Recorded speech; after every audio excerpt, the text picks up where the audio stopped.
أعوذ بالله من الشيطان الرجيم.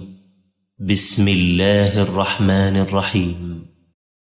يسبح لله ما في السماوات وما في الأرض الملك القدوس العزيز الحكيم. هو الذي بعث في الأميين رسولا منهم يتلو عليهم آياته ويزكيهم ويعلمهم الكتاب والحكمة وإن كانوا من قبل لفي ضلال مبين. وآخرين منهم لما يلحقوا بهم وهو العزيز الحكيم. ذلك فضل الله يؤتيه من يشاء والله ذو الفضل العظيم. مثل الذين حملوا التوراة ثم لم يحملوها كمثل الحمار يحمل أسفارا بئس مثل القوم الذين كذبوا بآيات الله والله لا يهدي القوم الظالمين.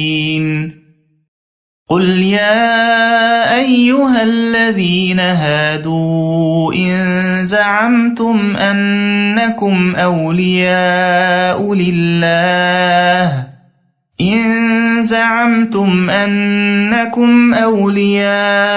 لله من دون الناس فتمنوا الموت إن كنتم صادقين ولا يتمنونه أبدا بما قدمت أيديهم والله عليم بالظالمين.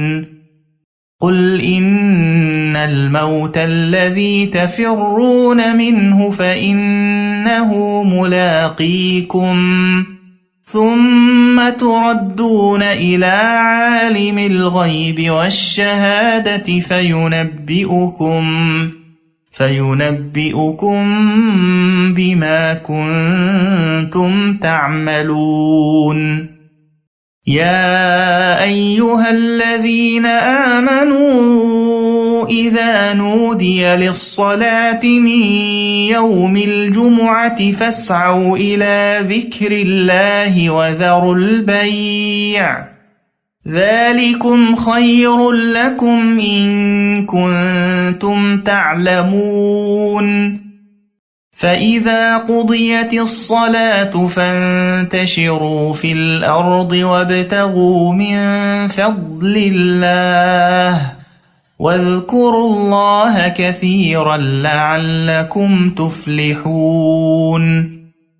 وإذا رأوا تجارة أو لهوا انفضوا إليها وتركوك قائما قل ما عند الله خير من اللهو ومن التجارة والله خير الرازقين.